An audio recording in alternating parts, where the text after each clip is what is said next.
Hello there, children. Are you ready for another fun-filled learning session? Your study buddy is here once again, telling you that there is power in reading, there is strength in learning. You're on DepEd TV, your key to being smart. English time!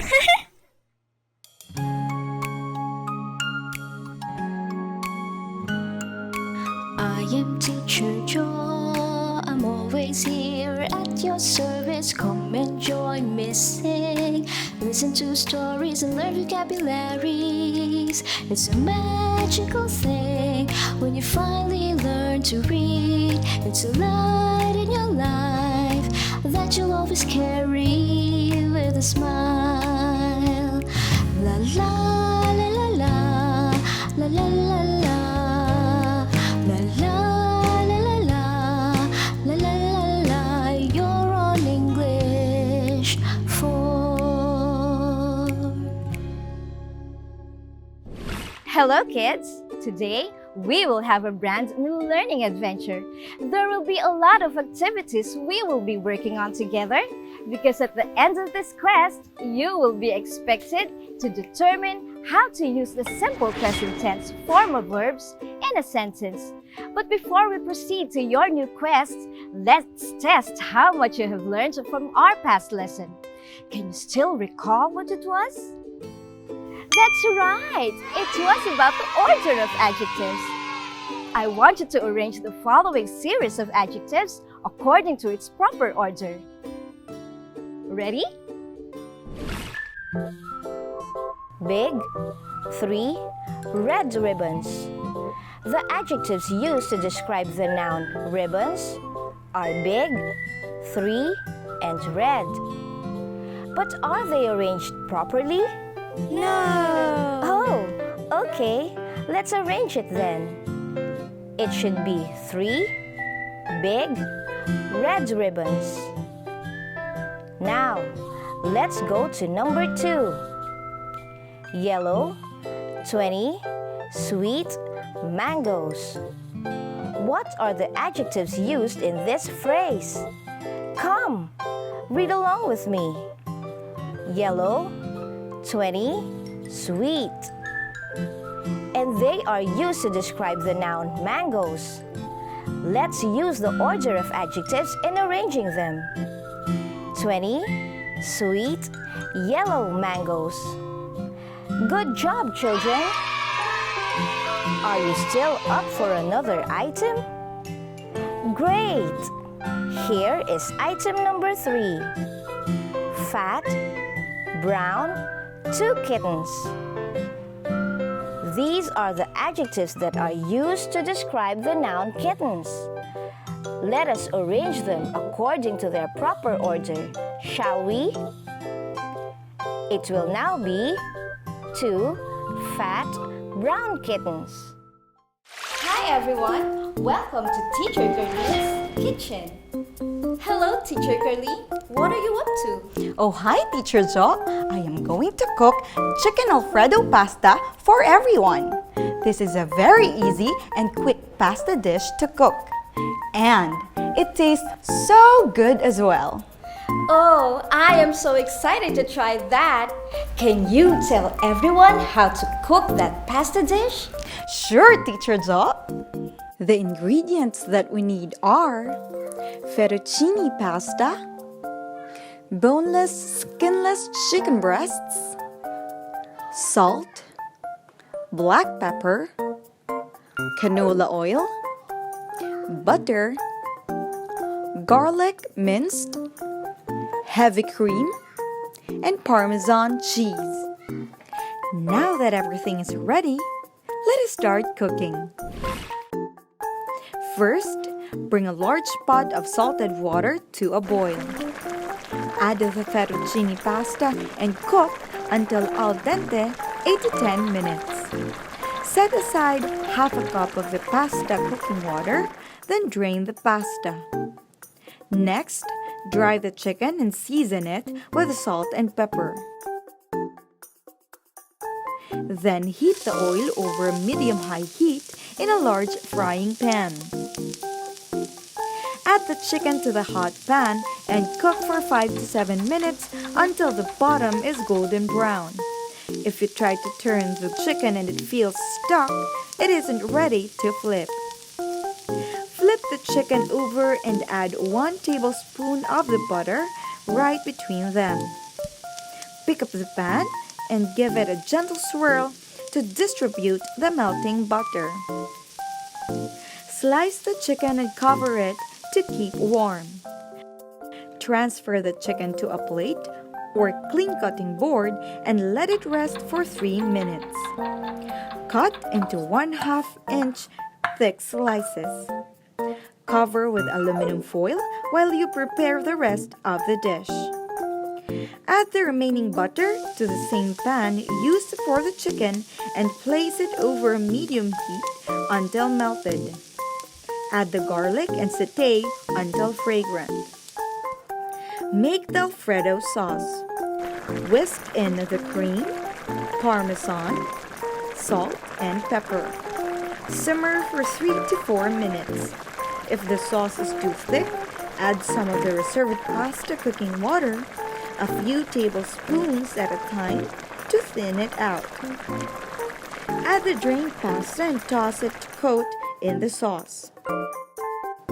Divide the pasta among serving bowls and top with a few slices of chicken. Garnish with parsley, more parmesan, and black pepper if desired.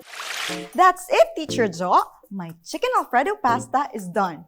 Are you ready to dig in? Wow, that really is super easy and quick to cook. And I heard a lot of verbs while you were teaching us how to cook it. Oh yes, Teacher Jo. I mentioned the verbs bring, cook, drain, flip, pick up, transfer, and a lot more. But I just have a question. Bring it on, Teacher Carlene. Are all verbs in the simple present tense form used only to express present time? Oh, not necessarily. Here, let me discuss it further.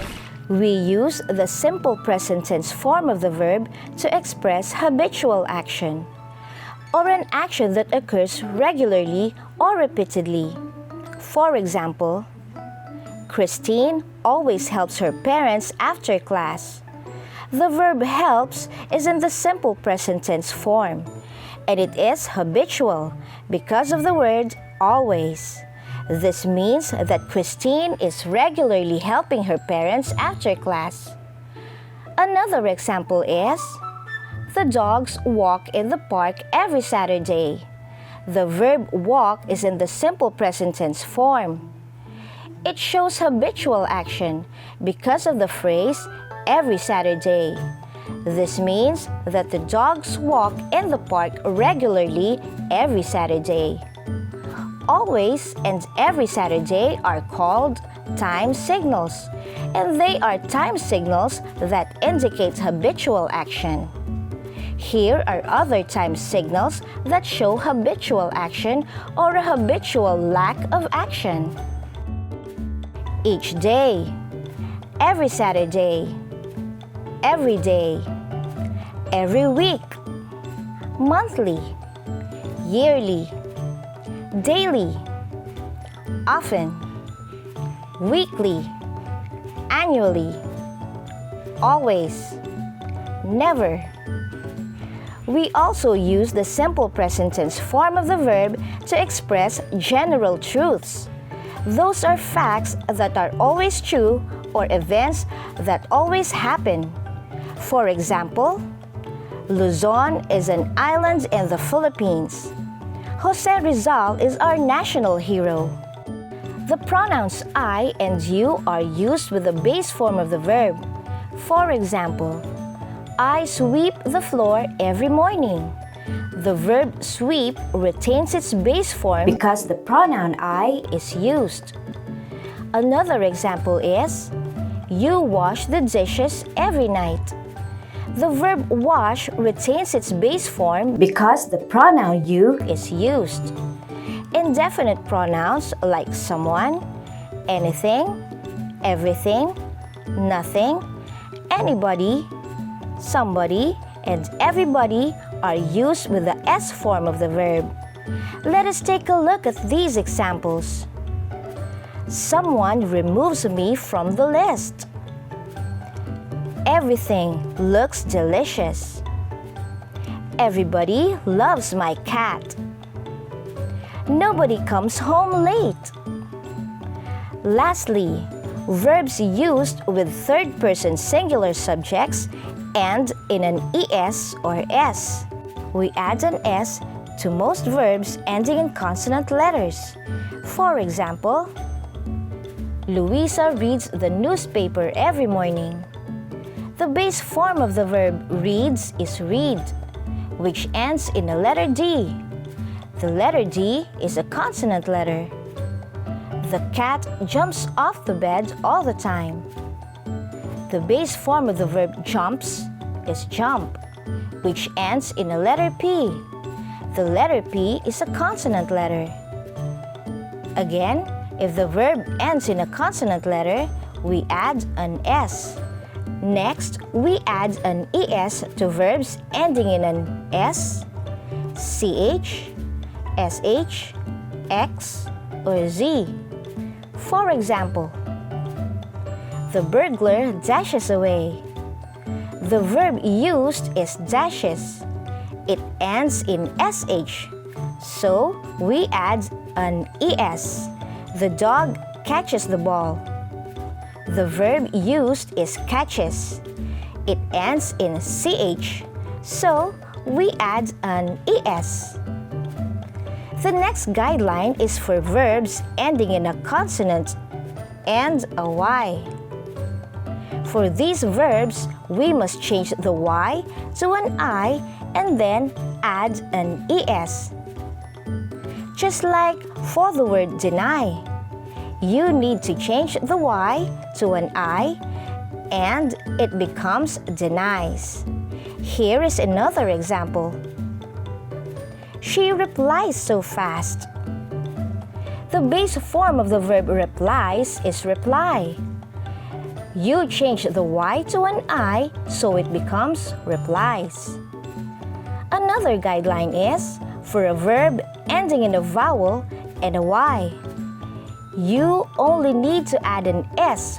For example, Rom plays the piano beautifully. The base form of the verb plays is play, which ends in Y.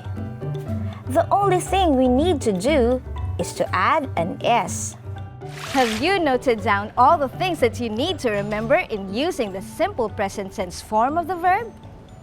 If you did, then great! You are ready for your next quest. But you don't need to worry if you didn't get everything. You can always go back to our past lesson by looking for it on DepEd TV's official YouTube site. Guess what, children? Another activity is here for you to work on. Don't put away your pen and paper just yet, because more adventures about our lesson are still coming your way. You need to choose the letter of the sentence that is constructed correctly. For the first sentence, letter A. The helper trimmed the hedges and the bushes. Or letter B. The helper trims the hedges and the bushes.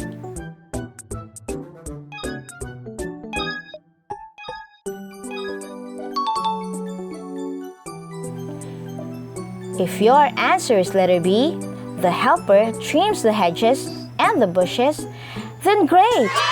You got the correct answer. Sentence number 2. Letter A. I often watch anime. Or letter B. I often watches anime.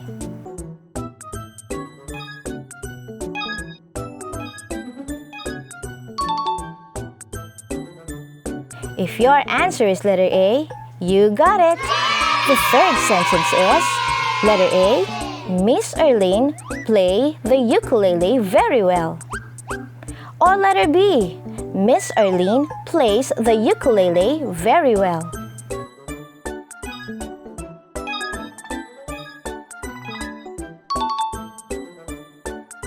If your answer is letter B, Miss Erlene plays the ukulele very well.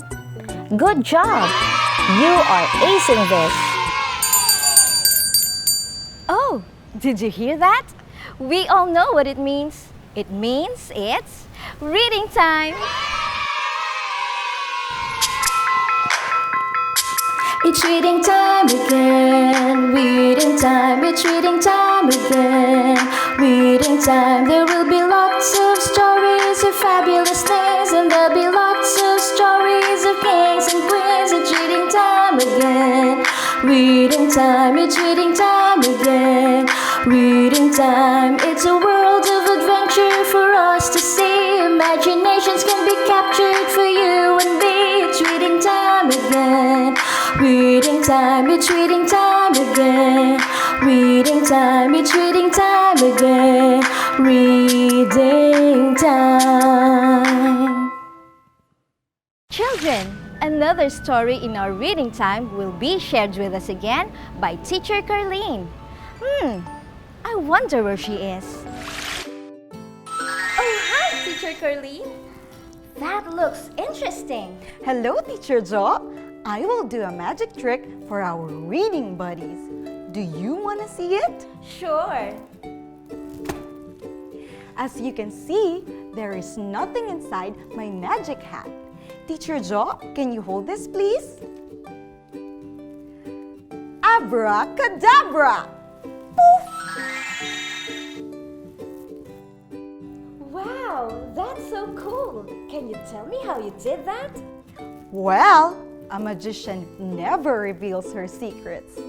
I think that's enough for our magic tricks today, Teacher Jo. I know our reading buddies are excited for today's story.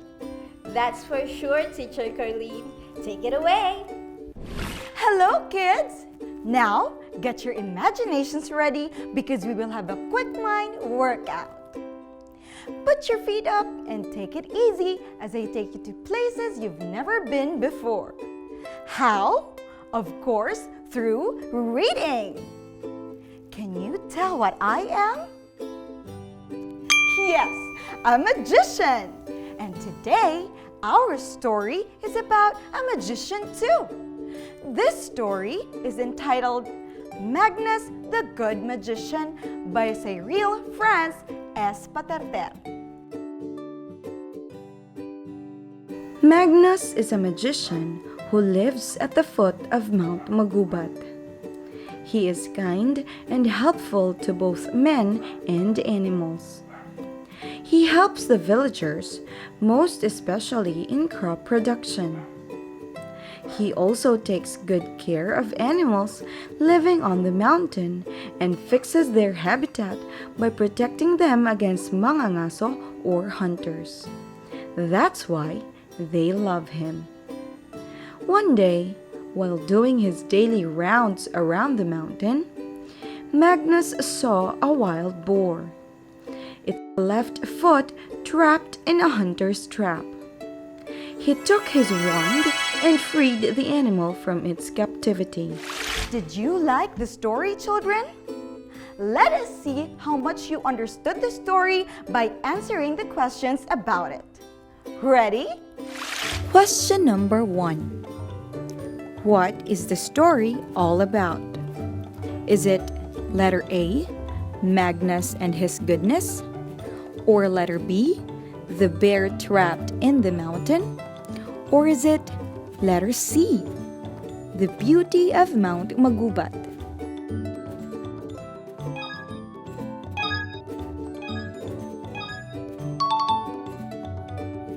If your answer is letter A, high five, children! That is the correct answer. Question for number 2. What is the theme of the story? Letter A, to be rude to other people. Letter B, to be good to animals and people. Letter C, to be careless when walking in the woods.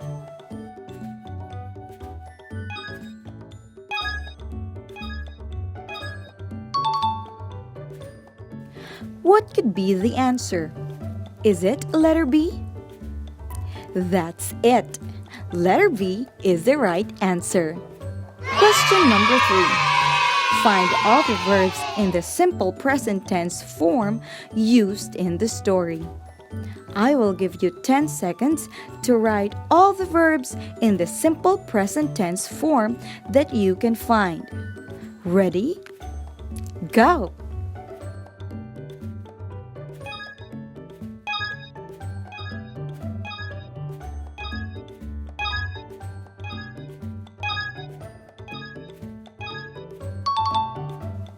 Time is up. Now, let us see if you got all the verbs in the simple present tense form from the story. The verbs in the story are lives, helps, takes, and fixes. Did you get all of them? Great! That's all for reading time. I hope you enjoyed our story, and always remember, you are what you read. See you again next time!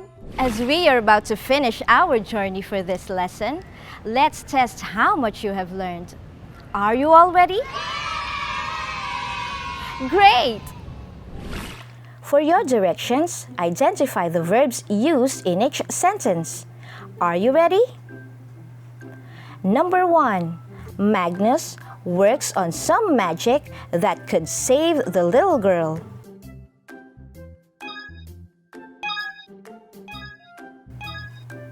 Did you say works?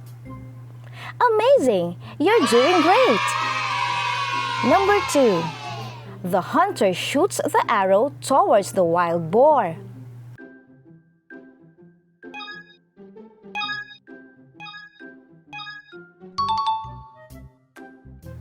If your answer is shoots, then you are correct.